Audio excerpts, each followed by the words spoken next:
indíquenos en cuanto usted.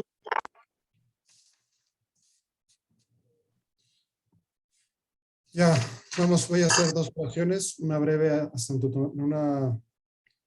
Santo Tomás de Aquino y otra del Espíritu Santo. En nombre del Padre, del Hijo y del Espíritu Santo. Amén.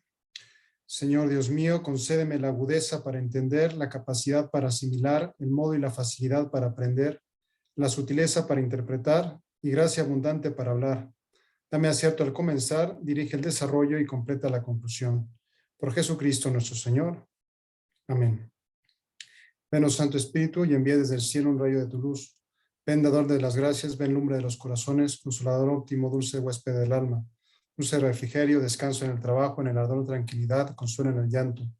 Oh luz santísima, llena lo más íntimo de los corazones de tus fieles, sin tu ayuda nada y en el hombre nada que sea inocente. Limpia lo que es sucio, doblega lo que es rígido, calienta lo que es frío, dirige lo que es extraviado. Conceda a tus fieles tus siete sagrados dones.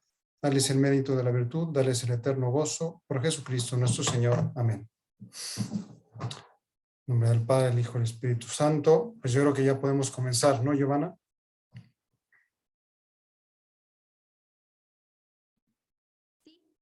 Así es. Bueno, si me permite, híjole. Bueno, ya se trabó. Tenía una pequeña presentación para darles la bienvenida y presentar la semblanza curricular de cada uno de ustedes. Sin embargo, considerando el tiempo, bueno, pues nuevamente les doy las gracias a todos por estar aquí. A nombre de la academia, René y yo estamos en representación de la Academia de Humanidades, este proyecto en el que estamos convencidos que pues solamente a través de un desarrollo integral de la persona y pues fundamentado en un desarrollo del pensamiento crítico es posible una vida plenamente humana, una vida feliz. Por ello, desde nuestra formación en humanidades, nosotros ofrecemos justamente herramientas al público en general, pues para poder lograr fundamentar cada vez mejor pues el intelecto en más verdad.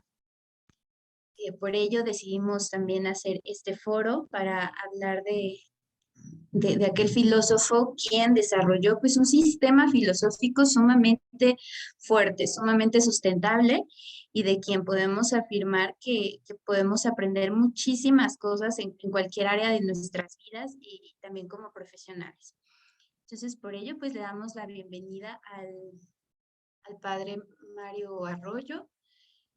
Él, pues, es doctor, actualmente es profesor en la Universidad Panamericana. Adelante, doctor, bienvenido.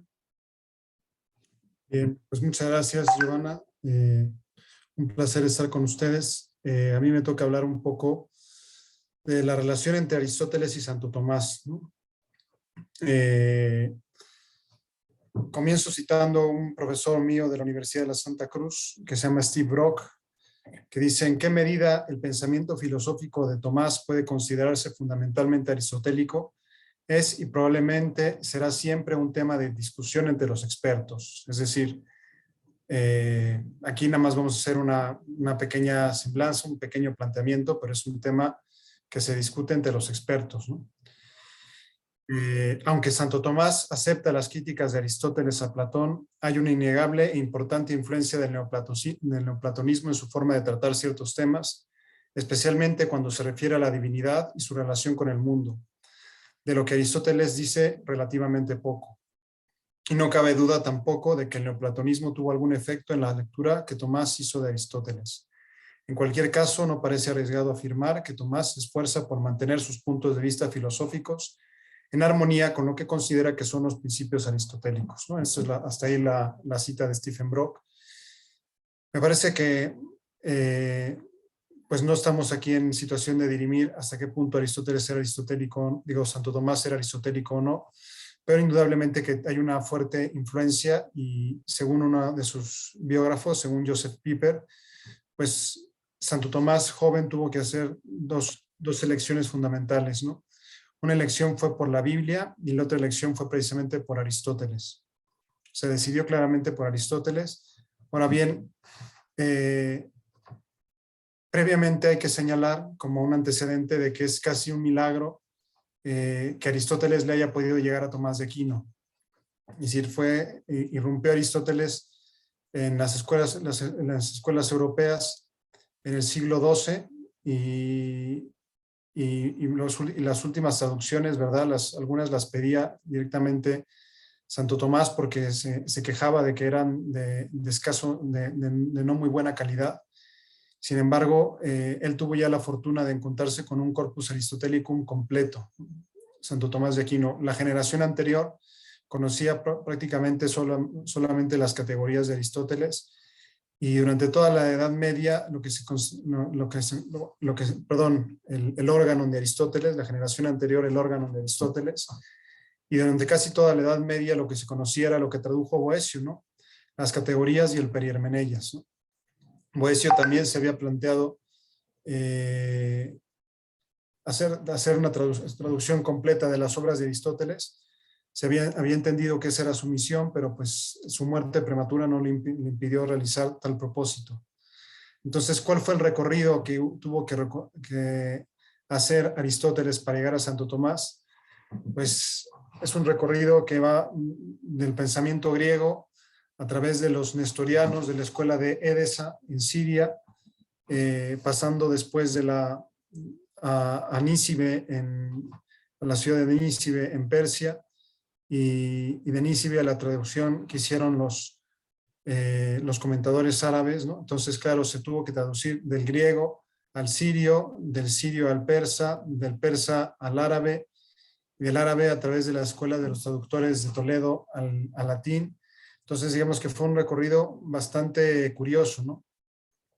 En algunos casos, incluso tuvo que hacer una escala intermedia en Toledo, algunos traductores que traducían primero al castellano y luego del castellano al latín. Entonces, para que Aristóteles llegara a Santo Tomás, pues el recorrido fue realmente maravilloso, ¿no? Y es providencial que haya llegado precisamente en ese momento, en la época de su juventud, cuando él se da cuenta del poder que tiene Aristóteles para expresar precisamente el amor por la naturaleza, el amor por lo concreto.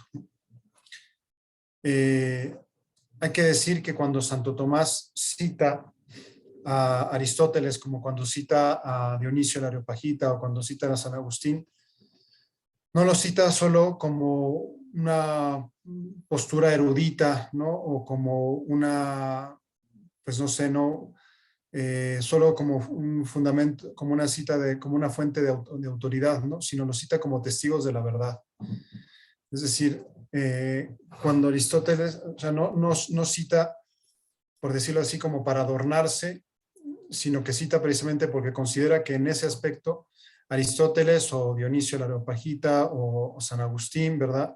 Son testigos de la verdad de las cosas. Es decir, es ajeno al modo de trabajar aristotélico y escolástico en general, el buscar, por decirlo así, una acribia historiográfica, ¿no? De decir, bueno, estos pensadores decían esto, sino no se preocupaban tanto por decir qué decían otros filósofos, sino por desentrañar dónde estaba la verdad.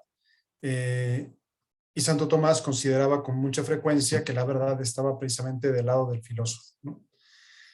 Esto es importante, ¿no? Que no lo cite Aristóteles como simple autoridad, porque, como explica en la Suma Teológica, el argumento de autoridad es el más fuerte, ¿no?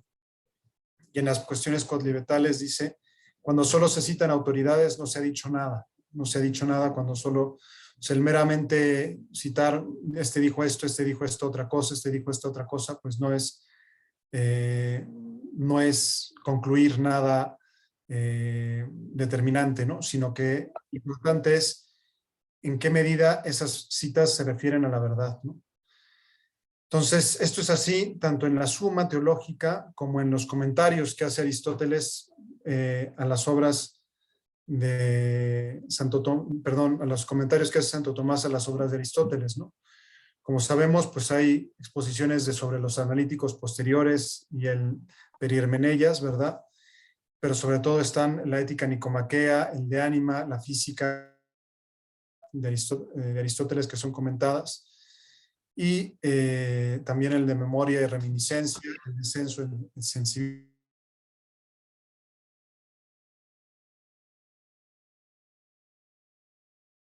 la generación y la corrupción. Es decir, hay un interés de Santo Tomás por comentar precisamente todo, pues prácticamente una gran parte.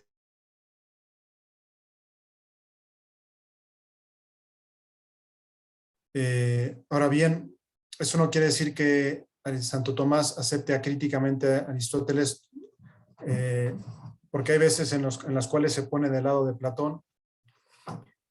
Por ejemplo, cuando habla del tema de la participación, ¿verdad? La participación del ser, ¿verdad? Pues es más bien neoplatónico. Y también Aristóteles es consciente que en su época había como un interés en mostrar en algunos pensadores medievales que estaban también como él entusiasmados por Aristóteles, por mostrar que no había ninguna incoherencia entre los planteamientos aristotélicos y la doctrina cristiana.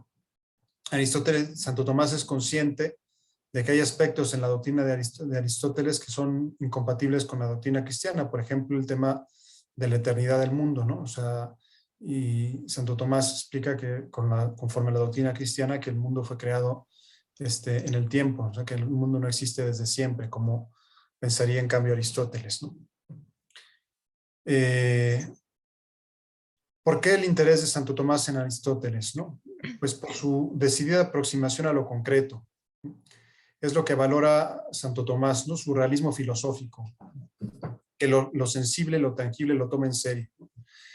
Y es como una reacción a la infravaloración de lo natural y el desprecio del mundo que había en la doctrina agustiniana medieval, ¿no? Que pues estaba muy influenciada por pues el pensamiento de los claustros, ¿no? El pensamiento de Cluny y una serie de claustros que veían pues el desprecio de lo mundano y la opción por la vida eterna, ¿no? Entonces, era como una bocanada de aire fresco encontrarse con un pensador que le daba valor a lo concreto, a lo tangible, y que filosofaba en esa línea, ¿no? En esa línea de la realidad, ¿no? Entonces, por eso, repito, no le interesa la opinión de los filósofos, sino la verdad, ¿no? Dirá Aristóteles, dirá Santo Tomás, el estudio de la filosofía no tiene por objeto saber lo que los hombres pensaban, sino cuál es la verdad de las cosas, ¿no? Lo dice en su comentario al del cielo. Entonces, o sea, lo importante es saber la verdad de las cosas, y aquello pues tiene una fundamentación teológica en la doctrina sobre la creación. O sea, para Santo Tomás, ¿verdad? Un error en la creación es un error sobre Dios, ¿no? O sea, lleva consigo un error sobre Dios. La creación nos habla de Dios, entonces hay que expresar filosóficamente bien, teológicamente bien la realidad de la creación, y encuentra en el pensador secular Aristóteles un gran aliado para describir qué es lo que sucede con la creación, ¿no? En palabras de Piper, es el teólogo Tomás quien se decide por la secularidad, como se manifiesta en la obra de Aristóteles, ¿no? Es una inclinación teológica de Santo Tomás de ser una metafísica de la creación, la que le lleva a apoyarse en el pensamiento filosófico de Aristóteles. Le da ese valor a lo concreto.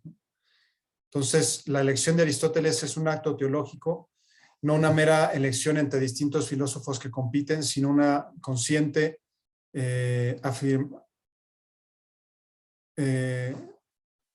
gracias por la publicidad. Es una Perdón por afirmación. tardar. ¿Cómo? Perdón por tardar. Sí, no pasa nada, no pasa nada. Gracias por la publicidad, ¿no? Entonces, la elección, o sea, de Aristóteles es un acto teológico, porque es la afirmación cristiana de la creación, es decir, la afirmación de la realidad. No pensar en una realidad simbólica, ¿verdad? Por ejemplo, no pensar que el fuego es pues símbolo de Dios, sino pensar lo que el fuego es en sí mismo, ¿no? Entonces, claro, en ese sentido, la elección de Santo Tomás por Aristóteles, que repito, se obedece a motivos teológicos, como el mejor fundamento para su metafísica de la creación, su mejor fundamento para la afirmación del mundo tal y como es, como ha salido de las manos de Dios, pues no le fue fácil a Santo Tomás, ¿no? Porque digamos que ya en la vida de Santo Tomás habían varias condenas al pensamiento de Aristóteles, o había varias reservas al pensamiento de Aristóteles, ¿no? De hecho, a veces había otras universidades distintas de la de París, donde decían que se hacían publicidad como diciendo, aquí sí se puede estudiar Aristóteles, ¿no? No tiene prohibiciones como la de París, ¿no? Santo Tomás tuvo que ir a la Universidad de París y tuvo que lidiar entre dos fuegos, ¿no? Enfrentó un recelo entre dos extremos. Por un lado, el averroísmo latino, representado por Siger de Brabante o Sigerio de Brabante, que manifiesta pues la doctrina de las dos verdades, ¿no? La científica y la teológica, ¿no? Y que en el caso del Siger de Brabante, para evitar condenas inquisitoriales, ¿verdad? Pues dicen, él se abstiene de dar su opinión y dice, bueno, el filósofo sostiene esto, ¿verdad?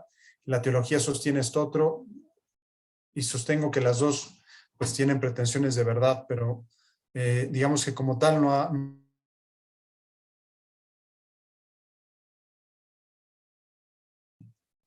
Entonces, había mucha prevención contra este grupo joven de pensadores encabezados por Siger de Brabante, que le daban un especial peso al pensamiento de Aristóteles, precisamente por ser aristotélico, y que no tenían miedo de ir en contra de algunos puntos de la doctrina cristiana amparados en la autoridad de Aristóteles. Por otro lado, el pensamiento tradicional del agustinismo medieval, por ejemplo, de John Peckham, arzobispo de Canterbury, que después condenaría una serie de proposiciones aristotélicas, que recelaba del pensamiento de Tomás de Aquino, considerándolo al mismo nivel que el de Sigerio de Brabante. Entonces, Santo Tomás tuvo que navegar, por decirlo así, en un ambiente pues bastante borrascoso, donde entre distintas prohibiciones, entre distintas reservas, entre distintas restricciones del pensamiento de Aristóteles, del miedo, Santo Tomás se dio cuenta de eso, que el pensamiento de Aristóteles iba a reformar todas las seguridades de los planteamientos medievales, ¿no? Yo lo plantearía como una especie de revolución en ámbito de la filosofía, como lo fue la teoría de la relatividad en el ámbito de la física, ¿no? Un cambiar las seguridades que tenía la física de Newton, pues por una nueva teoría distinta, que es la teoría de la relatividad, pues era cambiar las seguridades que se habían asentado en el pensamiento medieval del agustinismo platónico y neoplatónico, ¿no? Y encontrar otro pensador que tenía otra visión totalmente distinta y complementaria de la realidad, ¿no? Entonces, Tomás de Aquino le dio carta de naturalidad al pensamiento aristotélico en Occidente. Por eso se ha dicho que los medievales le deben mucho a los griegos, pero los griegos le deben mucho a los medievales también, pues gracias a ellos sentaron en Occidente. Es decir, gracias a los medievales, pues fueron traducidos los griegos, no solo Aristóteles, ¿verdad? Muchos otros que entraron a través de la Escuela de Traductores de Toledo. Y por eso dirá Pico de la Mirándola, sin Tomás, Aristóteles hubiese estado mudo para nosotros, ¿no? Y la misma idea habría admitido Erasmo de Rotterdam, ¿no? Es decir, sin Tomás, Aristóteles estaría mudo para nosotros. Y por eso, pues digamos que un gran valor de la obra de Santo Tomás es precisamente cristianizar a Aristóteles y presentarlo de modo perfectamente compatible con la doctrina cristiana, hasta el punto de que Santo Tomás se ha hecho el doctor común de la Iglesia, y en general pues la metafísica con la cual la Iglesia se sirve para expresar sus dogmas es la metafísica tomista, que tiene su raíz en Aristóteles. Ya no, por la brevedad del tiempo, no les comparto una presentación de la metafísica de Aristóteles y de Santo Tomás, de ver cómo pues, prácticamente Santo Tomás agrega la doctrina del acto de ser, pero y quitando la noción de participación que toma de Platón, pues todo lo demás lo recibe de Aristóteles, ¿no? Entonces, pues no queda más que decir que Santo Tomás pues fue un gran aristotélico y un pensador que hizo lo posible por buscar la verdad y la encontró en Aristóteles, y encontró en Aristóteles un pensador pagano que afirmaba la creación, la entidad ontológica, con la consistencia ontológica de la realidad creada por Dios. Y hasta ahí, para no extenderme demasiado y dejar tiempo a la doctora García. Excelente, padre, muchas gracias. Bueno, por las mismas dificultades de la tecnología, perdón, no les expliqué un poco la dinámica a todos nuestros participantes. Si tienen preguntas, seguramente sí, esperamos que las tengan. Por favor, váyanlas escribiendo en el chat y al final vamos a dejar un espacio. Por ahora vamos a dar paso a la doctora María José García. Ella es doctora en Humanidades con especialidad en Filosofía Moral y Política por la Universidad Autónoma Metropolitana. Es maestra en Filosofía con especialidad en Filosofía Política por la Universidad Nacional Autónoma de México y es licenciada en Filosofía por la Universidad Panamericana.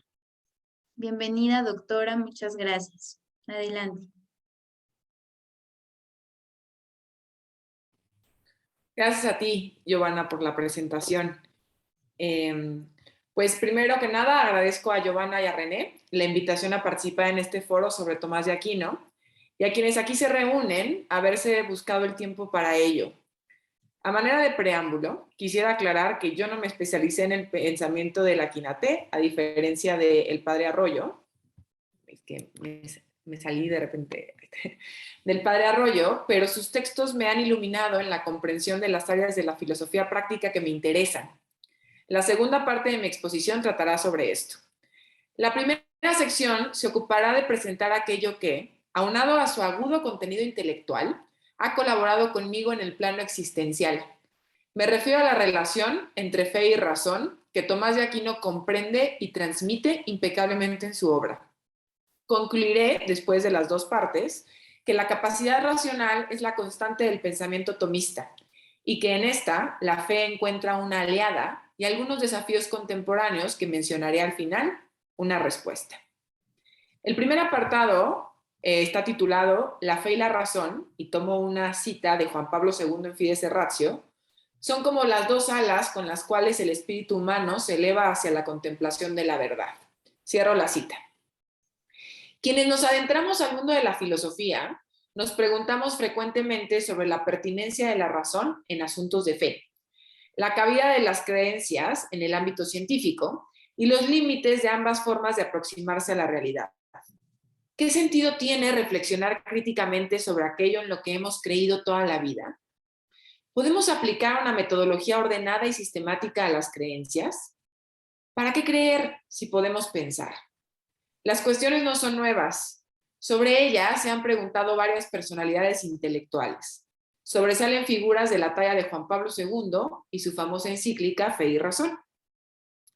Por lo menos en el catolicismo, la revelación de ciertos temas provoca que los asumamos como verdaderos, aunque no podamos explicarlos por el camino de la demostración. Esta actitud, sin embargo, no desplaza a la razón, pues ésta puede obtener nuevas conclusiones y realizar comparaciones cuando es pertinente, es decir, especular. En otras palabras, la creencia en la existencia de la verdad, tan importante en una época como la actual donde abunda el relativismo, es previa a su búsqueda y profundización por medio de la razón. Como bien dice el ya mencionado Juan Pablo II, partimos de la fe para llegar a la razón. En otras palabras, ya cerré la cita, creemos en la verdad y procuramos entenderla. A este orden se debe, me parece, que Tomás de Aquino se consideraba primariamente un teólogo y secundariamente un filósofo. La teología se define como el estudio de las verdades necesarias para la salvación y la definición clásica de filosofía nos indica que esta es una ciencia que estudia todas las cosas, no solo las verdades necesarias para la salvación. La vocación teológica del Akinate se ordena al perfil intelectual de la Edad Media, cuando la filosofía era la esclava de la teología, de acuerdo con lo que afirma el cardenal Pedro Damiano en el siglo XI. En palabras de Tien Gilson, para el doctor cristiano, el estudio de la filosofía y de las ciencias era necesario, pero para que fuera útil no constituía un fin en sí. Cierro la cita. El mismo Tomás de Aquino afirma en la Suma Teológica que la contemplación de la verdad divina es el fin de toda la vida humana. Loable es que, para lograr esta tarea, como bien nos dijo el padre Arroyo, de Aquino haya retomado a muchos pensadores que le antecedieron. Y como todos sabemos, no solo a Aristóteles, también a Boecio, a Platón, a Dionisio, a Agustín, a Alberto Magno, entre muchos otros. El Akinate supo construir una doctrina propia sobre los elementos que tomó de otros. En consonancia con lo anterior, Tomás de Aquino reconoce con precisión la relación entre la razón y la fe. Cito a Gilson de nuevo. Acepta que su razón progresa bajo la acción bienhechora de la fe, pero comprueba que, al pasar por el camino de la revelación, la razón penetra más profundamente y reconoce verdades que sin ella hubiera ignorado. Cierro la cita. Piénsese, por ejemplo, en los famosos Preambula Fidei que Tomás expone al principio de su Suma, a saber, las bases racionales de la fe que son necesarias para la salvación, pues se refieren a verdades demostrables a la razón humana. Esto no quiere decir que dichas verdades no fueran también reveladas para quienes carecieran de las herramientas para alcanzarlas. El ejemplo clásico es la existencia de Dios. Para muchos, esto es verdadero porque así se los han transmitido, lo cual no impide que después puedan encontrar argumentos a favor de sus creencias. Incluso, creer en Dios invita a pensar sobre Él, lo cual probablemente no hubiera sucedido de ignorar su existencia. La inmortalidad del alma es otro preámbulo de la fe. La historia de la filosofía ha presentado varios argumentos razonables para demostrar que el alma es imperecedera, no solo a través de autores cristianos. La conclusión de esta primera parte es que Tomás de Aquino nos enseña la manera de compaginar dos ciencias distintas sin descuidar alguna. Para lograrlo, en consonancia con la tesis sobre el ser humano que veremos a continuación, le otorga un lugar justo a la razón, sin vanagloriarla en desmedida, es decir, reconociendo sus límites. Por otra parte, de Aquino nos da una lección de humildad, especialmente a quienes gustamos de la filosofía. No podemos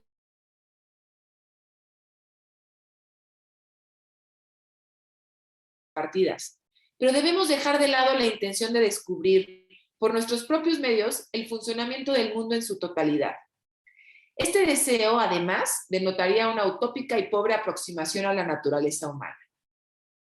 Finalmente, el Akinate colabora en que el catolicismo se difunda como realmente es, una religión que promueve el discurrir racional, alejada de cualquier tipo de fideísmo o fundamentalismo.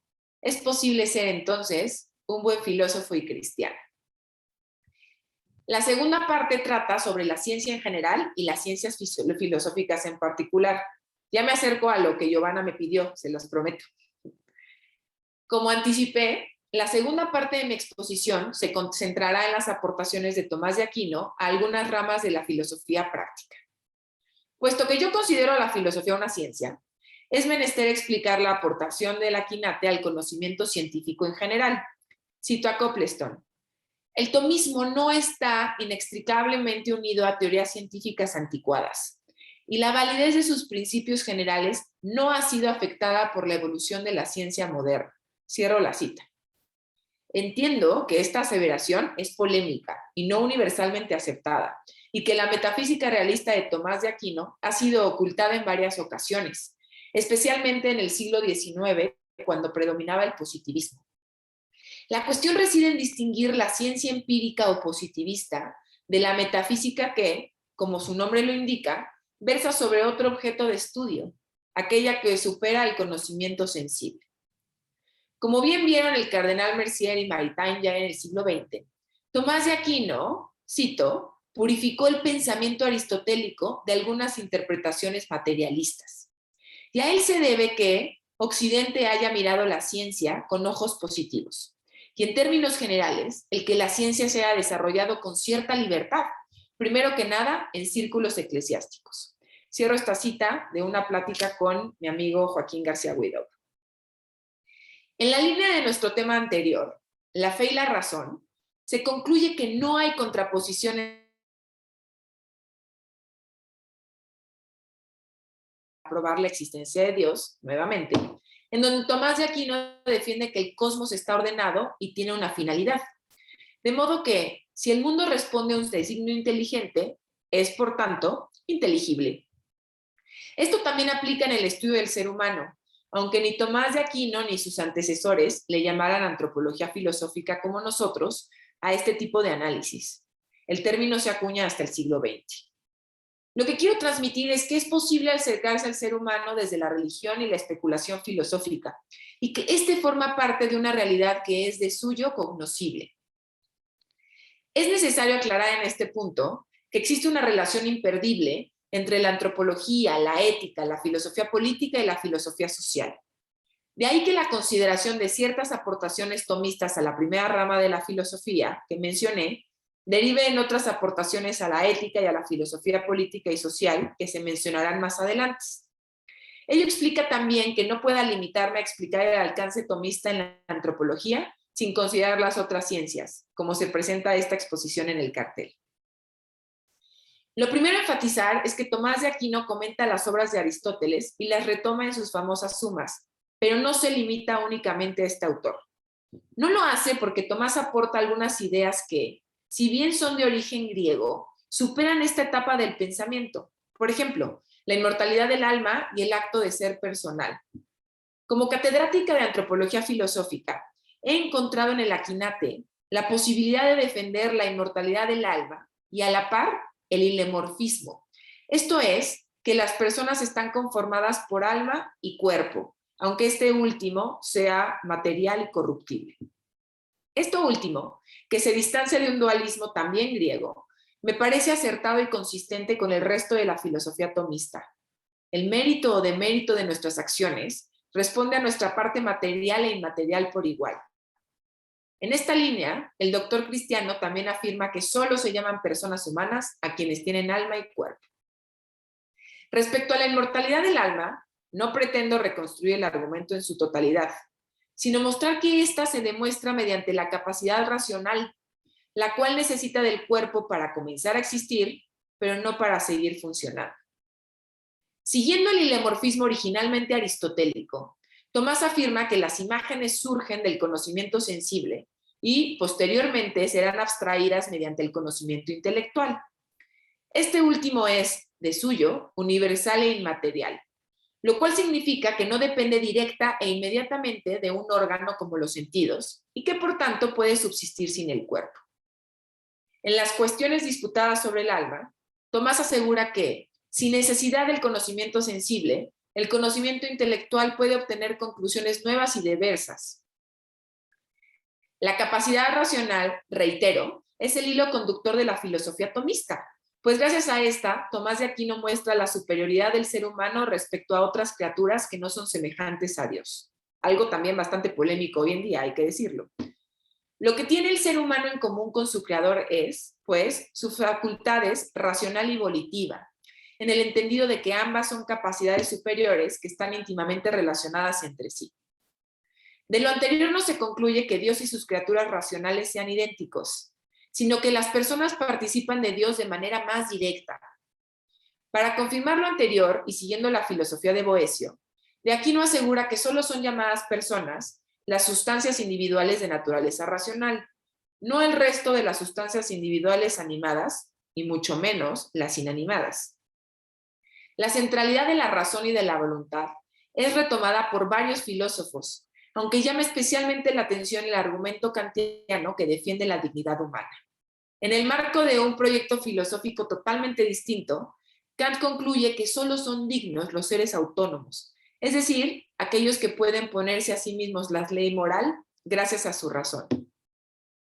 Lo anterior no significa que la ley moral le sea ajena a Tomás de Aquino. Por el contrario, El Akinate acepta que la naturaleza es regida según su creador mediante leyes naturales que están al alcance de la razón humana. Por ello, aunque todas las criaturas de la naturaleza obedecen a dicha legislación, el ser humano es el único capaz de entenderla, de seguirla y, por supuesto, de desobedecerla. En aras de evitar un relativismo moral o político, la dificultad reside en justificar la universalidad de esta ley, es decir, la manera en la que todos los seres humanos, independientemente de su ubicación geográfica, contexto histórico, gustos, intereses, coinciden con las mismas reglas. Lograrlo permite juzgar los actos humanos, actividad propia de la ética, a partir de absolutos morales, y desentenderse de las teorías más individualistas que defienden la inexistencia de una verdad o un bien universal que rijan al ser humano. Nada más alejado del proyecto tomista que, como adelanté en la primera sección de esta presentación, se fundamenta en el encuentro con la verdad divina. Como es de esperarse, hay una relación importante entre las leyes naturales y las leyes humanas, pues estas deberían ordenarse aquellas para que funcione, como dice Tomás de Aquino, la comunidad de todos los hombres, y se viva realmente el bien común y la justicia social. El argumento es extensísimo. Por el momento, nótese el parecido entre la etimología de justo, justum, y derecho, jus, y entre su significado, cito a Piñón. La justicia se identifica como un deber con relación a otros, como algo exterior, como un algo que se debe dar. Un obrar, por lo tanto, en y con relación a otro. Cierro la cita. ¿Cuál es entonces la relación entre el derecho y la ley? Las leyes indican los derechos y ordenan a la razón al bien común. De modo que solo ejerciendo y respetando los derechos, cumpliremos con el mandato de cuidar a la comunidad de todos los hombres. Hacerlo, además, solo está al alcance de las criaturas racionales. La justicia social es imperdible precisamente porque de esta depende la vida de las personas que, como ya señalamos, son en sí mismas valiosas y dignas. Lo que quiero hacer ya nada más para cerrar es, después de este muy apresurado recorrido por la filosofía práctica, verdaderamente apresurado, pero quise ver cómo se hilaba todo en la razón, se detonan varios temas que interpelan directamente a la bioética, ciencia de reciente creación, a las ciencias jurídicas, a la teoría política. Brevemente ofreceré algunos ejemplos. Si asumimos, como Tomás, que el alma humana es racional, de nuevo, y que esta no es una potencia de ningún tipo, sino un acto ininterrumpido, es decir, una entelequia, la discusión en torno a las personas en gestación adquiere otro matiz. En otras palabras, si los seres de la naturaleza están configurados desde el momento en que tienen vida, o alma entendida como psique, la racionalidad no estará sujeta al funcionamiento de ciertos órganos o a su modo de operar. Fíjense cómo las discusiones actuales en torno al aborto parten de la pregunta, esencialmente antropológica, sobre qué es la persona y desde cuándo se es tal. Quienes por un lado defienden la personalidad, en el sentido de ser persona, a partir de cierta evolución material, dejan de lado la configuración inmaterial que posibilita dicho desarrollo. Por su parte, quienes defienden que la personalidad depende de la configuración racional inicial, no de su ejercicio, defenderán que las personas existen desde el momento en el que viven. No deja de ser sorprendente, y al mismo tiempo evidente, que las discusiones políticas, económicas y jurídicas se remonten a un problema antropológico que se trata desde el siglo VI, Centura de Boecio, el autor de la famosa definición de persona. Asimismo, resulta pertinente resaltar la aportación tomista al respecto. De Aquino sigue vivo en temas tan delicados como este de índole bioética. La vigencia tomista se vislumbra también en las discusiones sobre la dignidad humana. Si depende necesariamente esta de la naturaleza racional que está dada de antemano, la dignidad se convierte en un valor absoluto que no está sujeto a características accidentales como la raza, posición social, situación económica, orientación sexual, salud, etc. Si, como afirma Tomás de Aquino, la persona es irreductible a otra y el ser sustancial es intransferible, resultan aberrantes las experimentaciones con personas que ponen en riesgo su vida, la trata o la instrumentalización más normalizada en las actividades económicas y políticas. En su calidad de ser semejante a Dios, resultan inconcebibles los actos violentos y las injusticias en contra del ser humano. Hacerlo menosprecia la capacidad racional de la víctima y también del victimario. En la misma línea social, Tomás de Aquino es un parteaguas en la teoría del derecho natural que retomaron los modernos a partir del siglo XVI. Resulta impreciso y equivocado concebir que la modernidad es una etapa intelectual que rompe absolutamente con la Edad Media. Los derechos naturales como la vida y la libertad, que promovieron algunos autores como Thomas Hobbes y John Locke, son un legado intelectual del Tratado de la Ley de Tomás de Aquino y de la escolástica protestante e hispánica. Obviamente, por razones políticas, no se citan unos a los otros, pero es evidente que, por ejemplo, Locke lee a Tomás de Aquino a través de Suárez, aunque no puede citar a ninguno de los dos porque Locke es un protestante, por ejemplo.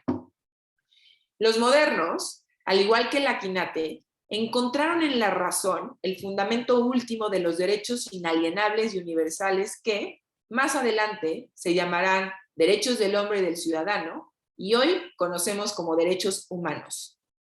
Se trata de ciertos jura, utilizando un latinismo, que no deben ser ignorados en circunstancia alguna y que pertenecen a los integrantes de la naturaleza humana únicamente. Aquellos derechos que defendemos en cualquier manifestación y a los que apelamos cuando se trata de luchar a favor de las mujeres, los niños, los migrantes y de cualquier persona a la que no se le reconozca su dignidad. La actualidad de Tomás de Aquino se presenta en una lista interminable de temas. Por el momento, basta reafirmar que es en su concepción antropológica racional en donde encontramos la mejor caracterización del ser humano, o quizá la más completa. En palabras de Robert Spemann, cito, el acierto tomista es considerar que el hombre es parte de la naturaleza, pero también que la comprende y trasciende accediendo a lo sobrenatural. Cierro la cita y cierro la exposición. Muchas gracias, Giovanna y René. Excelente, doctora. Muchísimas gracias a los dos por esos breves recorridos por sus temas, pero realmente abrieron pues preguntas muy importantes. Gracias a los dos por eso. El doctor Mario respecto a la existencia de Dios, a esas... Cuando yo leí a Santo Tomás la diferencia que hizo como en esta cuestión ontológica respecto a que Dios es un ser en acto puro totalmente y que Aristóteles de repente no vio, yo me asombré porque dije, es muy sutil la distinción, pero cambia todo. Y bueno, la invitación justamente es a seguir profundizando respecto a las aportaciones en este sentido, que es lo que respondió, por ejemplo, Santo Tomás de Aquino respecto a la existencia de Dios. Y doctora, o sea, justamente lo mencionó, gracias también por hacer eso, algo que está bastante relacionado cuando pensamos en nuestra época, ¿no? En los síntomas de nuestra época, esta cuestión de preguntarnos ya incluso qué es una persona, esta cuestión justamente qué son los derechos, quiénes son objeto de derechos, cuál sería una verdadera defensa de los derechos, son puntos y son ejes que es necesario discutir y precisamente la intención de René y la mía a través de la Academia de Humanidades es seguirlo haciendo pues a través de distintos espacios que queremos abrir. Y justamente le voy a dar paso a René, que está en representación de la Academia de Humanidades, al igual que yo. Él es pasante de la licenciatura en Humanidades con especialidad en Filosofía por la Universidad Autónoma Metropolitana en la Ciudad de México. Realizó estudios de filosofía en la Pontificia Universidad Javeriana durante una estancia en Colombia. Adelante. Muchas gracias, Giovanna. Pues bienvenidos a todos y antes de comenzar quisiera decir unas palabras más acerca de lo que acaba de mencionar Giovanna sobre nuestro interés al fundar este proyecto al que llamamos Academia de Humanidades. Nuestro interés principal es difundir el amor a la verdad. Para eso, por supuesto, hace falta pues echar mano del concepto de verdad, hace falta echar mano de las capacidades racionales del ser humano. Buscamos de alguna manera promover la inquietud para que las personas puedan a través de la razón ir incorporando diferentes temas de actualidad de tal manera que puedan ser filtrados de un modo más fino, de un modo más preciso, dado que esta época que se caracteriza por un enorme flujo de información, no es fácil, no se hace fácil de ninguna manera poder clasificar esa información y poder ordenarla. Podemos estar colmados de datos acerca del mundo, acerca del ser humano, acerca de cuestiones políticas, sociales, pero es imposible ordenar todos esos datos cuando no tenemos un parámetro que tiene que ver con la razón, un parámetro que nos diría de qué manera una conclusión se sigue de otra, de qué manera está relacionado de una manera objetiva, o en un modo objetivo, toda esa gama de datos, de información. Y bueno, todo esto al final para hacernos más capaces para conocer. Entonces, despertar esas inquietudes es nuestra tarea primordial. Bueno, ahora, Giovanna, si me permites, voy a compartirles pantalla para empezar a hablar un poco de mi exposición.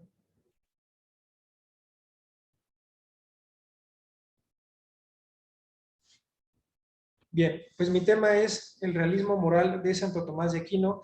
Yo voy a señalar o voy a tratar de señalar algunos puntos que de alguna manera la doctora Majo ya ha anunciado acerca de la filosofía práctica de Tomás de Aquino.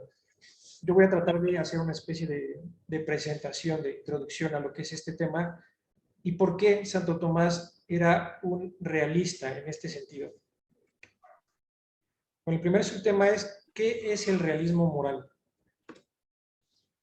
Para empezar a explicar qué es esto del realismo moral, pues primero voy a hablar un poco sobre lo que es el realismo en general, el realismo en filosofía.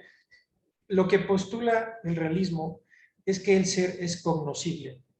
Y al postular el realismo esta premisa, lo que está diciendo es que el ser humano verdaderamente puede conocer los objetos que conforman la realidad. Es decir, esto se contrastaría con otras teorías, con otras posturas filosóficas que indicarían que el ser humano puede conocer, pero quién sabe si eso que conoce realmente coincida con la realidad.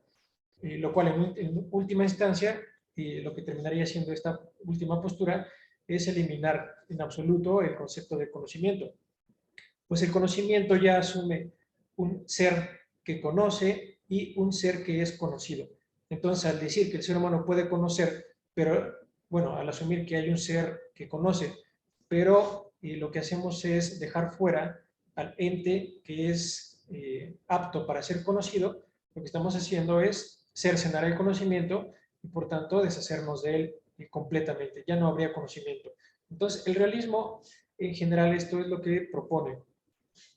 Claro, Tomás de Aquino se adhiere a esta postura, pero en Tomás de Aquino ese realismo está un poco más fino, un poco más preciso, se llama realismo moderado. Es moderado porque no cae en ciertos extremismos en los que otros realistas han caído. Un ejemplo de eso sería Platón. Platón sería un realista extremo en el sentido de que Platón hablaba de que sí existe una realidad objetiva, sí existen universales objetivos, y estos universales, que de alguna manera nosotros identificaríamos con la esencia o con los conceptos, pues tienen una existencia completamente ajena, más bien completamente independiente de lo que nosotros creemos de esas cosas.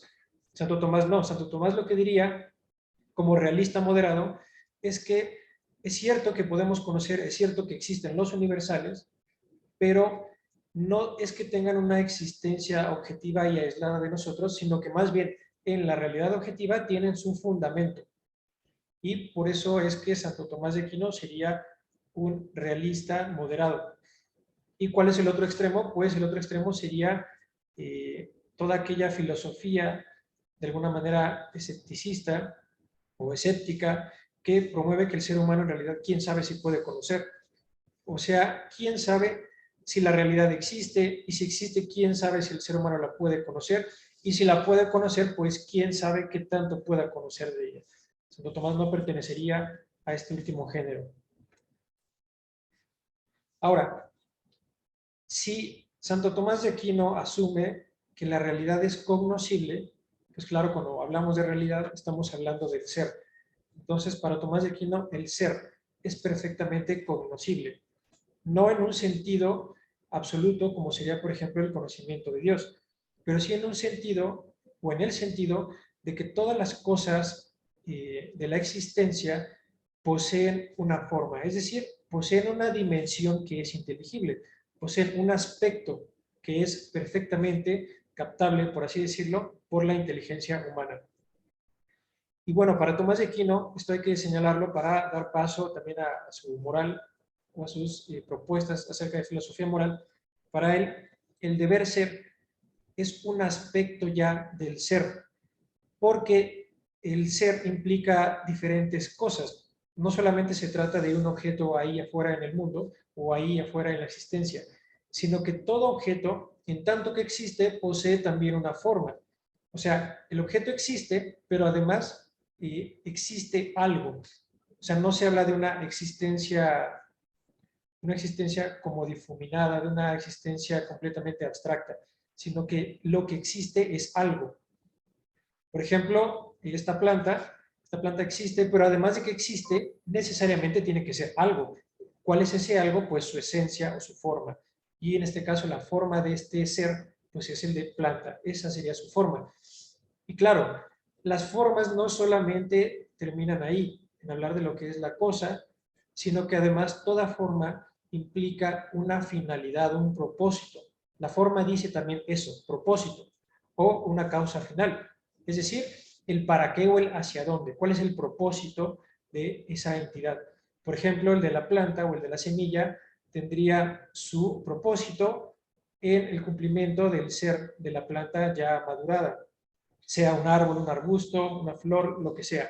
Bueno, pues el deber ser procede de ahí, procede de esa finalidad que viene inscrita en la forma de las cosas.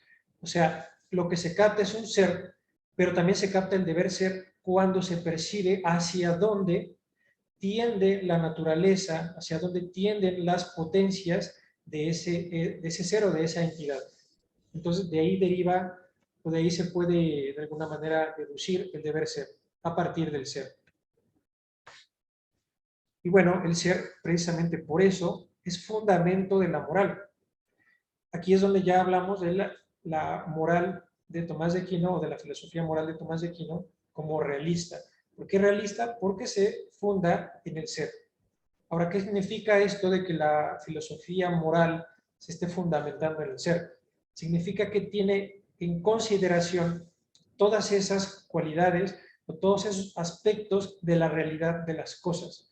No solamente se trata de tratar de erigir un sistema ético a partir de lo que conviene a una determinada cultura, a una determinada sociedad, como muchas veces en la historia se ha tratado de hacer desde la filosofía.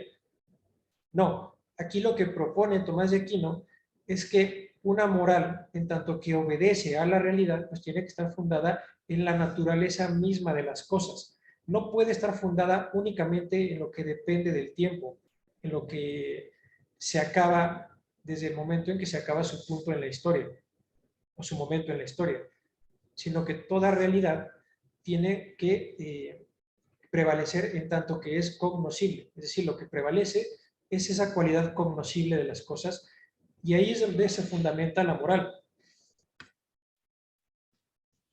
Entonces, ahora pasamos al segundo subtema, que es ya la filosofía moral de Tomás de Aquino. La filosofía moral, por supuesto, lo que dice es, o de lo que habla la filosofía moral y la moral en general, es de la perfección de la voluntad humana. Ahora, cuando hablamos de la perfección de la voluntad humana, pues lo primero es precisar que se trata justamente del ser humano. Entonces, hay una plenitud a alcanzar a través de esa filosofía moral y a través de la moralidad en general, que es la plenitud no de cualquier cosa. Tratándose de moral, no busca el ser humano la perfección de un sistema político, no busca el ser humano la perfección de los seres naturales, al menos no en primera instancia, no directamente. Lo que busca el ser humano a través de la moral es su propia plenitud. Pero bueno, luego habrá que ver de qué depende la plenitud del ser humano. Pues como he mencionado, el ser humano, como un ser que es, también posee forma, y dentro de su forma se encuentra también inscrito el fin último, es decir, el propósito o la causa final por la cual existe el ser humano. Y también una causa final que está relacionada con la perfección de las potencias humanas. Ahora, esto también de alguna manera nos da para decir que la plenitud humana coincide con la perfección de las capacidades o de las facultades que son eso, que son plenamente humanas, que son propiamente humanas más bien. Pues cuando hablamos de la perfección de las potencias del ser humano, no estamos hablando, por ejemplo, del crecimiento de su cuerpo. ¿Por qué no hablamos de esto? Porque el crecimiento del cuerpo no es algo propiamente o exclusivamente humano, sino que esta característica de tener cuerpo es compartida con otros seres como las plantas, incluso con los minerales. Por eso es que eso no es algo propiamente humano, el tener cuerpo. Tiene que ver con su esencia, está en su esencia, pero no es lo propiamente humano. ¿Qué sería lo propiamente humano? Pues aquello que está aunado a las facultades más elevadas y más importantes que sí son exclusivamente del ser humano. ¿Cuáles serían? Pues sería la voluntad y sería también la inteligencia. Y es aquí donde damos paso a esta parte que es, o este otro aspecto sobre la filosofía moral de Tomás de Aquino, que es el acto humano. Para Tomás de Aquino existen algunos principios internos de la moral y además existen otros principios externos. Primero vamos a hablar de los internos. Uno de ellos sería el acto humano. Hay que concentrarse en el acto humano como principio interno porque el acto humano no es cualquier acción realizada por el ser humano, no es una acción cualquiera realizada por otra forma de ser, por otra entidad, sino que el acto humano es aquel que nace de las facultades que son propiamente humanas, que ya he mencionado, la voluntad y la razón. La voluntad es, de alguna manera, una causa o la primera causa eficiente dentro de las potencias humanas, porque la voluntad es aquello que mueve a todas las demás facultades del ser humano. Pero esto no basta, no es suficiente para que un acto sea humano, sino que lo voluntario va unido, va de la mano con la razón. O sea, la voluntad encamina, la voluntad impulsa, pero luego la voluntad, tenemos que ver esto, la voluntad necesita una dirección, necesita también una orientación. Se va a mover, pero ¿hacia dónde se va a mover? Bueno, pues esa dirección se la va a imprimir o se la va a ofrecer la razón. La razón, o a través de la razón, es que percibimos diferentes objetos. Cuando digo objeto aquí no me refiero solamente a las cosas materiales, sino a un propósito, es decir, a una circunstancia o a alguna intención, alguna deliberación. ¿Hacia dónde se va a dirigir la voluntad? Eso sería el objeto que la razón le va a presentar a la voluntad, pero al presentárselo a la voluntad, se lo presenta al menos bajo dos aspectos que confluyen. Uno es el aspecto de bien, es decir, la voluntad lo va a percibir como un bien, y el otro es el de finalidad o el de fin. O sea, la voluntad, además de verlo como un bien, lo va a ver como un fin. Entonces, aquello que la razón le ofrece a la voluntad es hacia donde la voluntad se va a inclinar. Aquí es donde empezamos a ver la importancia de la razón o el papel de la razón dentro de toda decisión moral. Pues la razón es la que va a mostrar la realidad de las cosas y luego la voluntad es la que se va a inclinar o la que nos va a mover hacia esas cosas. Entonces, imaginemos qué va a pasar cuando la razón que no está bien ejercida, con la razón que está atropellada, le muestra a la voluntad un objeto que no es real, un objeto que no coincide con la realidad. pues la voluntad lo va a ver como un bien y se va a inclinar o va a tender hacia ella, pero toda vez que no coincide con la realidad objetiva, el acto va a fallar, va a haber una desproporción, va a haber un desajuste relacionado con la ley. Otro de los aspectos de la vida interior en cuestiones de moral son los hábitos. Los hábitos son esas disposiciones que el ser humano se va forjando a través de cada uno de sus empeños cotidianos. Todos los esfuerzos que nosotros realizamos y que tienen que ver con nuestro fin último o con aquella idea que pensamos o que concebimos acerca de la felicidad, nos van formando de alguna manera, nos van dejando un sello. Y este sello es el que va reforzando esas aptitudes que tenemos.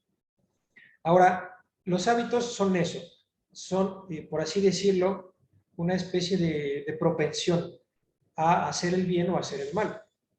Y precisamente por eso se puede decir que los hábitos son buenos o son malos. O sea, un hábito nos puede alejar de nuestro fin último o un hábito nos puede acercar a ese fin último.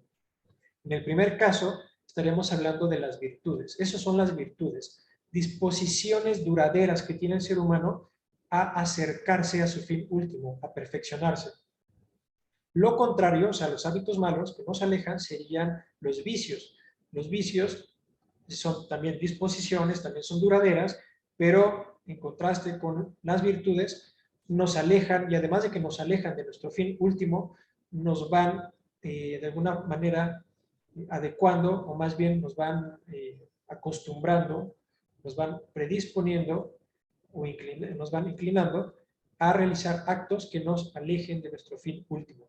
Actos que por supuesto, en donde por supuesto no estarían conciliadas la realidad con la razón, no estaría conciliada la realidad con las inclinaciones de nuestra voluntad. Ahora hablemos de los aspectos, o de algunos de los aspectos, porque hay muchísimos, algunos de los aspectos externos del acto moral. El primero de ellos sería la ley. Tomás de Aquino habla ya de, como lo he mencionado, de lo que ocurre, de las operaciones que son propias del interior del ser humano en materia de moral. Pero además de esto, hay algunas ayudas que vienen de fuera, ayudas externas. Una de estas es la ley. Ahora, ¿qué cosa es la ley? Bueno, la ley es la regla del obrar. O sea, la ley es la regla o la medida de toda acción. Sea una acción del mundo natural, sea una acción deliberada por parte de algún ser espiritual. Pero siempre eso es la ley. Sería como el molde, por eso esta imagen. Ese molde que vemos aquí, gracias al cual se fabrica esta taza de barro, sería la ley. La taza, si no estuviera ajustada a ese molde, estaría yendo en contra de la ley. ¿Y qué ocurriría con este objeto si no se ajustara a ese molde? Sería un objeto imperfecto. No solamente se trata de que el objeto no coincide con algo externo o exterior a lo que llamamos ley, y que el asunto sería de neutralidad, sino que más bien siempre se habla de una imperfección cuando hay un desajuste de las cosas con la ley. O sea, un desajuste entre las acciones de las cosas y la regla a la que tendrían que obedecer. Y bueno, tratándose de la vida moral, podemos hablar primero de la ley eterna. La ley eterna es aquella que está dada por Dios desde la eternidad, dada por Dios en toda su sabiduría, su infinitud. Y luego esta ley eterna sería el ejemplo al que obedecerían todas las demás leyes. Y en principio, o en primera instancia, pues la ley natural. La ley natural es la expresión de la misma ley eterna, pero en cuanto que ésta es percibida por la inteligencia humana. Eso sería la ley natural. Claro que no se reduce solamente a eso, no se reduce solamente a que el ser humano la entienda, porque entonces diríamos que no hay leyes naturales, por ejemplo, leyes de la física, si el ser humano todavía no las entiende. No se trata de eso. Se trata de que esas leyes naturales, aunque en acto no son aunque en acto pueden no ser todavía inteligidas por el ser humano, al menos en potencia sí son aptas para ser inteligidas por él. Entonces, todo ese universo de leyes que obedece a estas características sería el mundo de las leyes naturales. Y las leyes naturales no solamente son las leyes físicas, sino que la ley natural es también toda regla, toda regla que puede ser percibida por el ser humano, pero también relacionada con su propio obrar. O sea, ya no con las acciones del mundo natural, de los objetos naturales, sino que ahora un obrar relacionado con las acciones que son propiamente humanas. O sea, esas acciones que son deliberadas, que son voluntarias, que previamente han pasado más o menos bien por el filtro de la razón. Y este otro aspecto, que es la gracia, sería la otra ayuda externa o el otro aspecto exterior, tratándose de la moralidad. La gracia es algo que ya no solamente está dado por Dios como la ley, sino que la gracia es más bien una especie de ayuda por parte de Dios, una ayuda al ser humano para lograr la felicidad.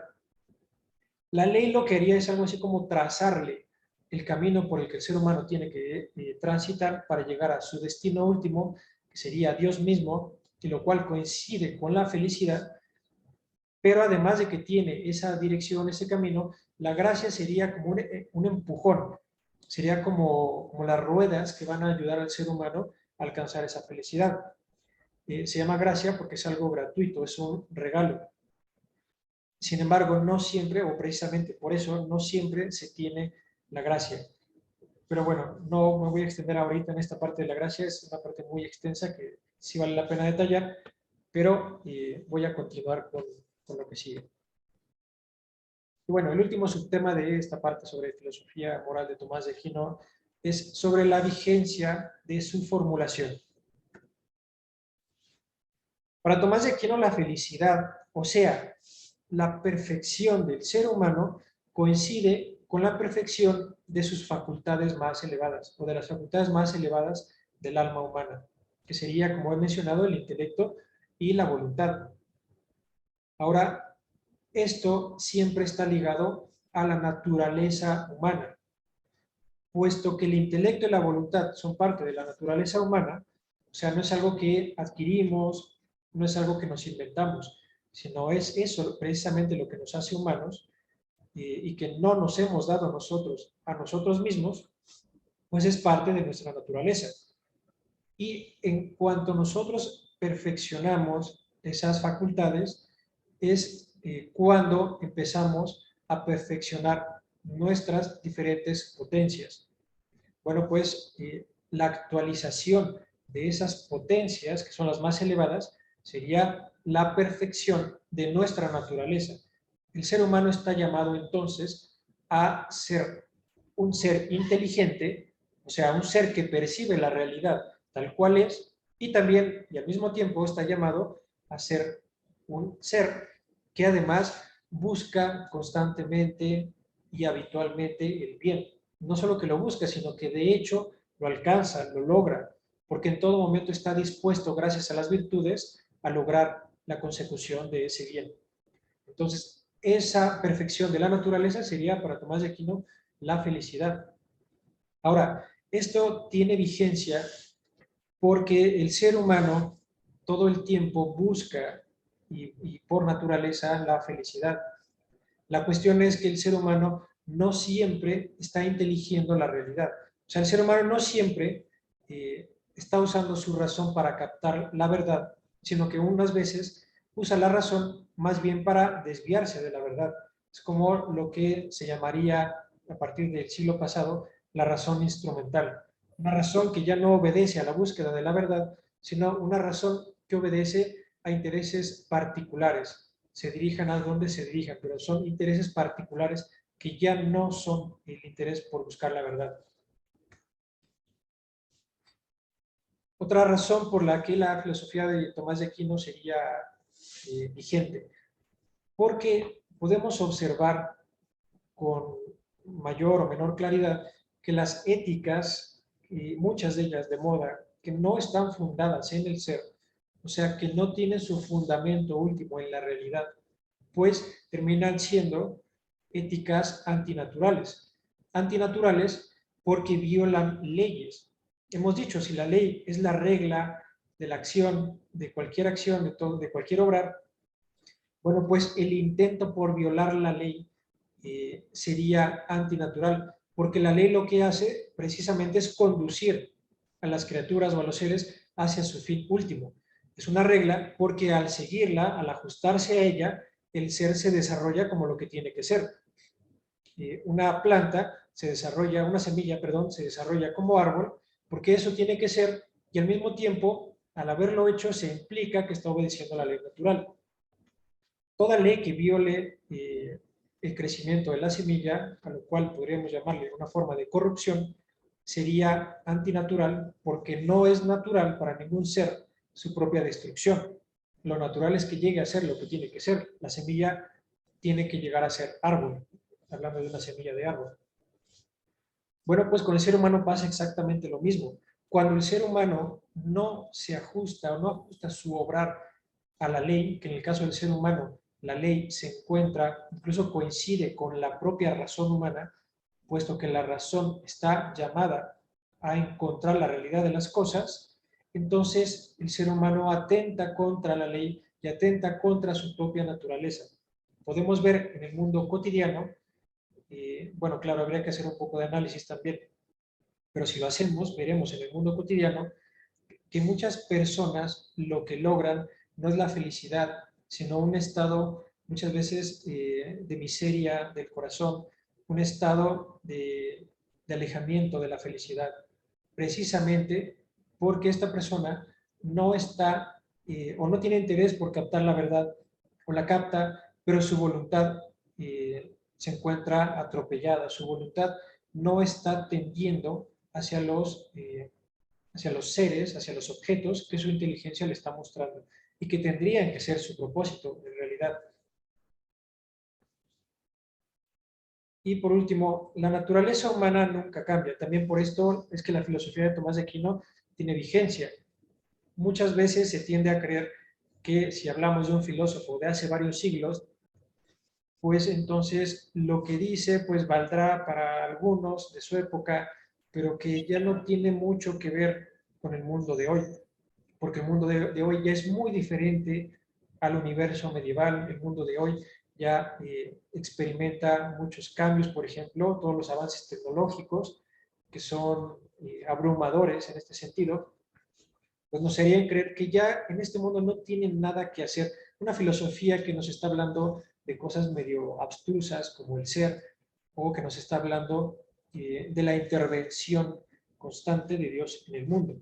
Claro, esto sería una visión ya secularizada del mundo, pero una visión que por secular estaría dejando fuera una parte de la realidad que es precisamente Dios, Dios que es causa primera de todas las cosas, Dios que es el primer motor de todo lo que se mueve, Dios que es creador y providente. Se estaría dejando esa parte de la realidad que es ni más ni menos la más importante de toda la realidad. Bueno, pues el ser humano, precisamente por ser una criatura, precisamente por poseer una esencia, no va a cambiar nunca. Es decir, lo que no va a cambiar es su naturaleza. Va a cambiar o se va a dar de diferente manera esta naturaleza tratándose de los individuos. Hay individuación. Cada individuo, por su personalidad, por su propia historia, por todas sus circunstancias, no va a ser igual a otro. Pero todos los seres humanos participan de la naturaleza humana. Y lo que es propio de la naturaleza humana, lo que es propio de la esencia humana, no cambia nunca ni con la posición geográfica, ni con el momento histórico. Y precisamente porque nunca cambia, es que esta filosofía moral de Tomás de Aquino, que se funda en la misma naturaleza, que nunca va a cambiar, es que tiene vigencia y la va a seguir teniendo siempre hasta el fin de los tiempos. Es por eso que vale mucho la pena considerar estudiarla, considerar entenderla, y luego de entenderla, pues ver cómo esto se aplica en la vida actual, cómo se aplica en la vida corriente. bueno, con esto termino mi presentación. Muchas gracias. Excelente, René, muchas gracias. Bien, pues tenemos el tiempo un poco corto, pero tenemos 5 preguntas para nuestros ponentes, más o menos entre 10 y 15 minutos para que por favor las respondan, para que ustedes calculen también cuánto tiempo emplearán en cada una de ellas. Nos dicen por una parte, ¿cómo se pueden aplicar las enseñanzas de Santo Tomás para pensar nuestros tiempos y nuestra sociedad latinoamericana? Si gusta el padre o René responder a esta pregunta.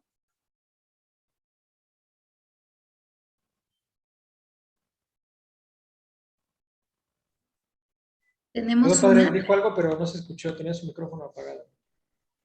Ya, en la realidad latinoamericana tenemos graves problemas sociales que son fruto de la falta de virtud. De hecho,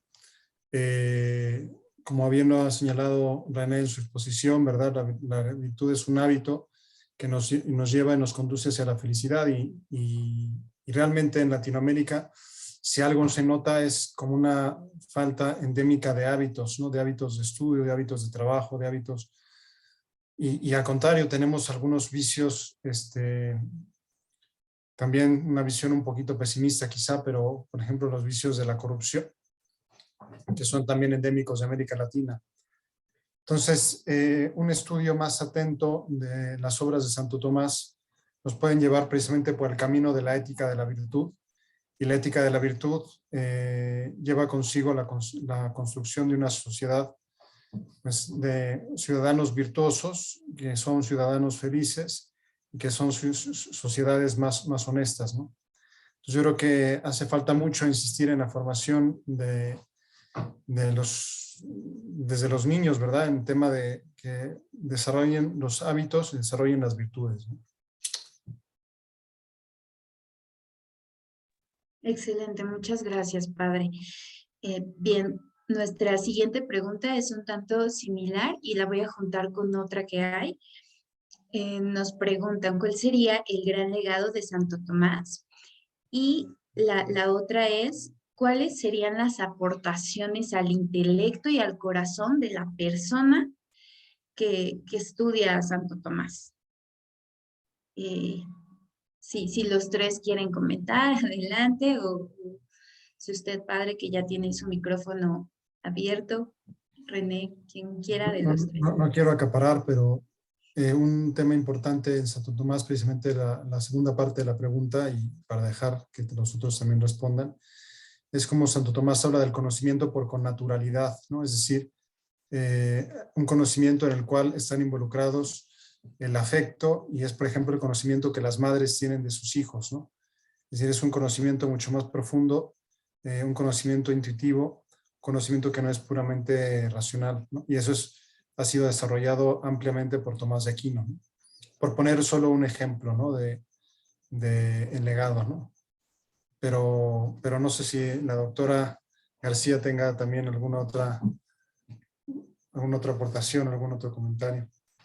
Yo la vi otra pregunta en el chat, entonces, si les parece bien, para no gastar tanto tiempo, uno esta respuesta con mi otra respuesta del chat y le cedo la palabra a René para así junto.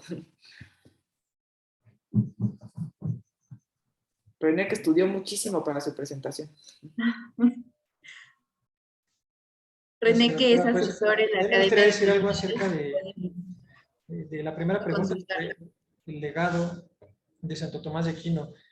Yo diría que es un legado formidable, un legado enorme, pero que, o más bien, que además tiene varias caras.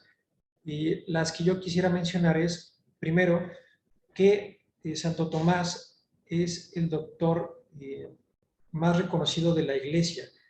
Y por ser el doctor más reconocido de la Iglesia, su legado en este sentido sería haber conciliado los dogmas de fe con la razón.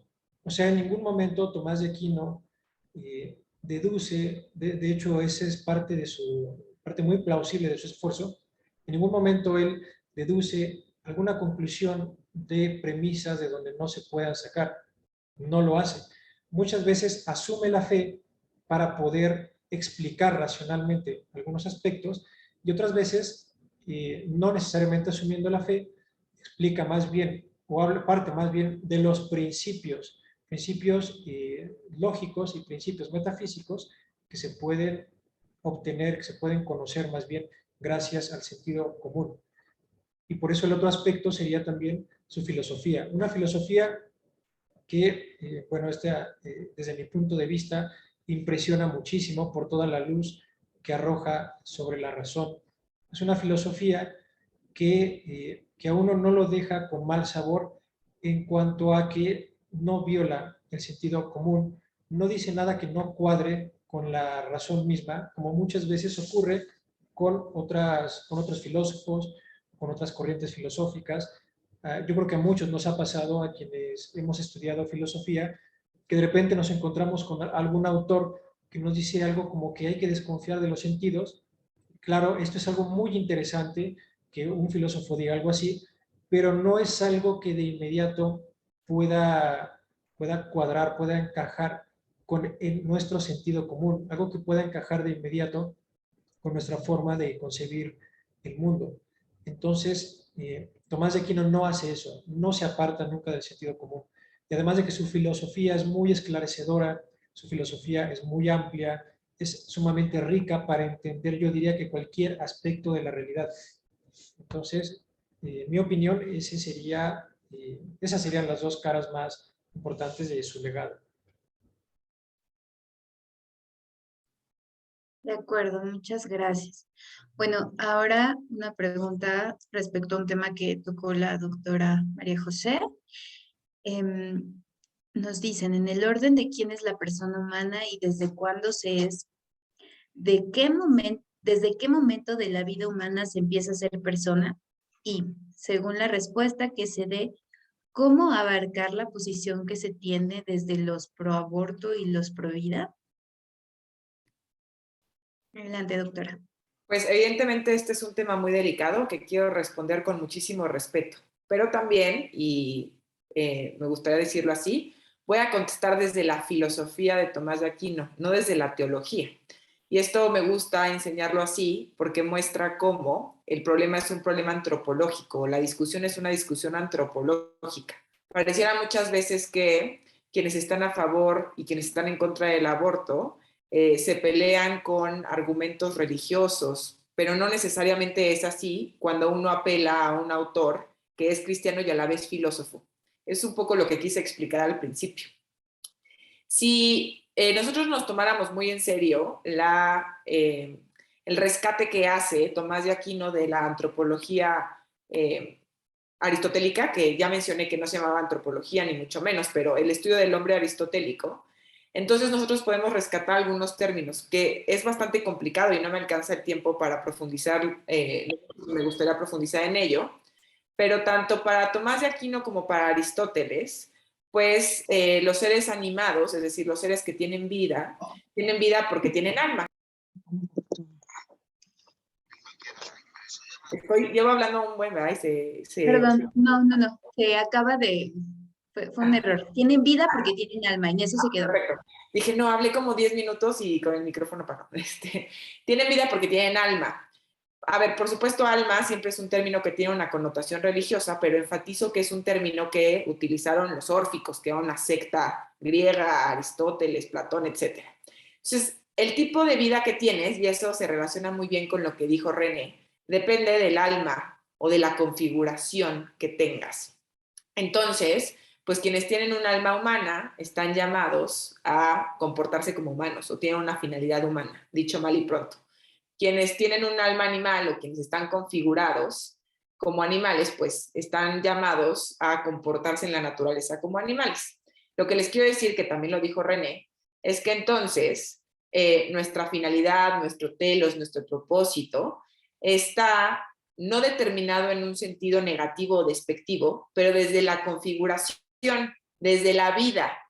Entonces, una persona humana porque hay personas divinas, una persona humana es tal desde el momento en el que tiene vida, si nosotros aplicamos al pie de la letra, pues esta antropología aristotélico-tomista.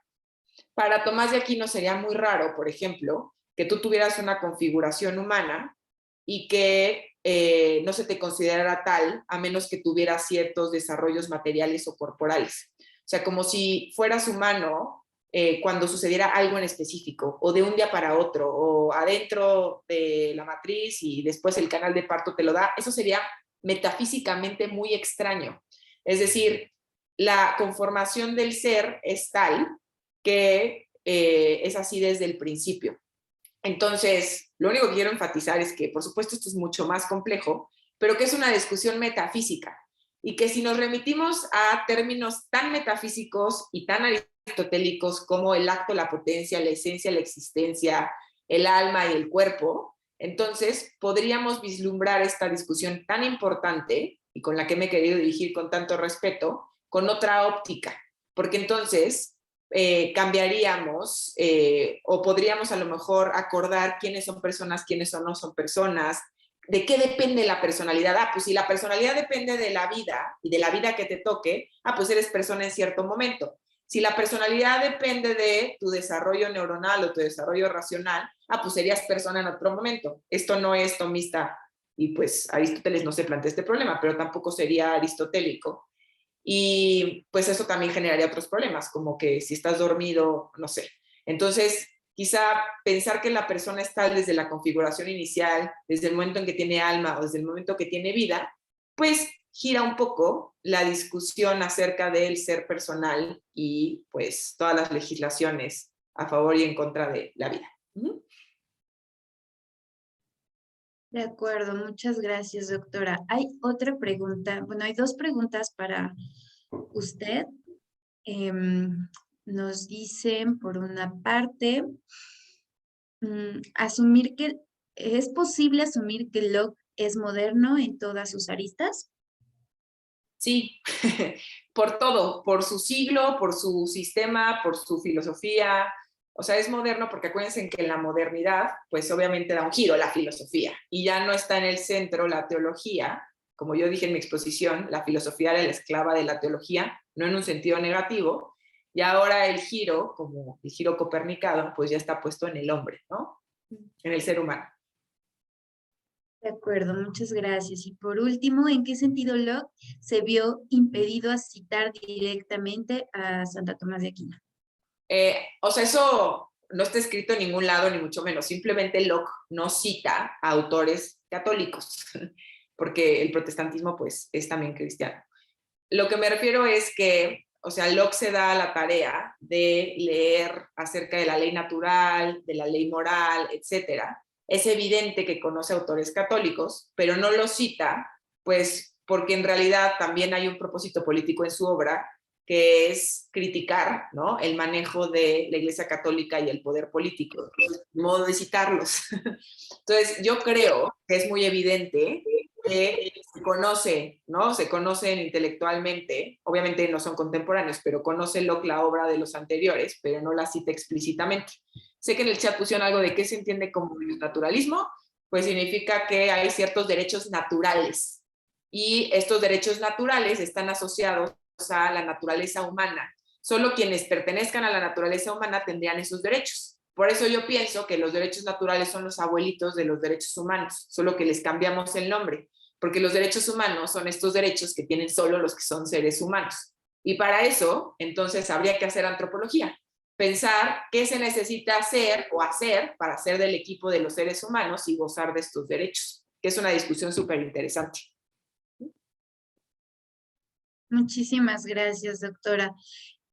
Sí, nos han puesto más comentarios, sin embargo, por respeto pues al tiempo de todos, los vamos a invitar más bien, René y yo vamos a tratar de hacer un pequeño video que vamos a subir a nuestras redes sociales de la Academia de Humanidades, tratando de responder a las preguntas que se quedaron fuera, para no abusar del tiempo de nadie. Muchas gracias a nuestros tres ponentes. Si me permiten, para cerrar, voy a compartir pantalla. Bueno, René y yo ya les mencionamos un poco respecto al proyecto, en qué consiste. Pueden contactarnos pues por los medios a través de los que les llegó la publicidad del foro.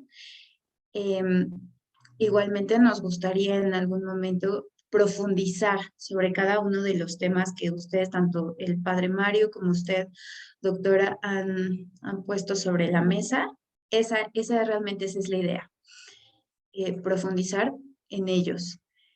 Bien, por otra parte, les anunciamos que ya tenemos una siguiente actividad, un poco en esta misma línea en la que ya habíamos comentado, sobre todo porque elegimos a Santo Tomás, porque precisamente lo que menciona René al principio respecto a buscar la verdad, a, a compartir como ese gusto por buscar la verdad, por ser amigos de la verdad. Y Santo Tomás en realidad tiene un sistema muy sólido. Justamente aquí se vislumbraron algunos de los ejes por los que podemos afirmar eso, tanto en metafísica, en antropología filosófica, en ética, en derecho incluso, pues abarca todo ese sistema. Vamos a ofrecer un curso introductorio, René y yo lo vamos a dar, y este es como el anuncio. Y sin más, pues les damos muchas gracias a los dos por todo, por su amor a la verdad. La realidad es que pues los invitamos justamente pensando en que pues hay una convicción, una coherencia en nosotros al convivir quizá un poquito entre clases, en salones y demás, pues lo pudimos ver. Entonces es algo que apreciamos, que valoramos mucho y agradecemos su tiempo, agradecemos que prepararan el tema como lo hicieron de manera tan excelente. Gracias por compartirlo.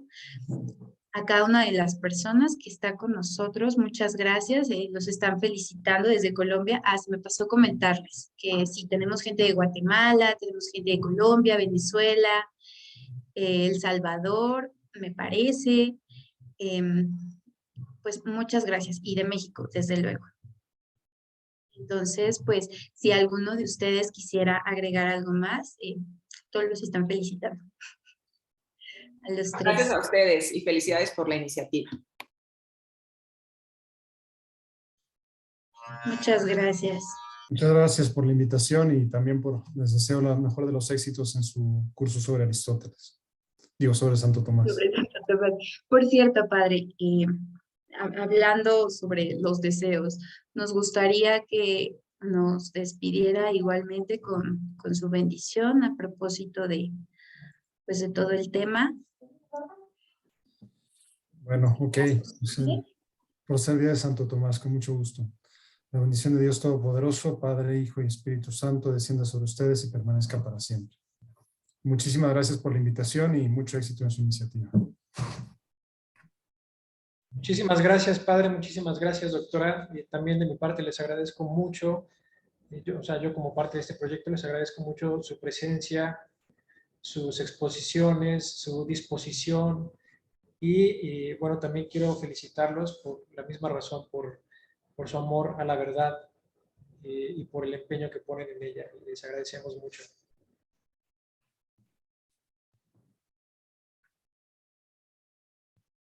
Gracias a todos. Hasta pronto.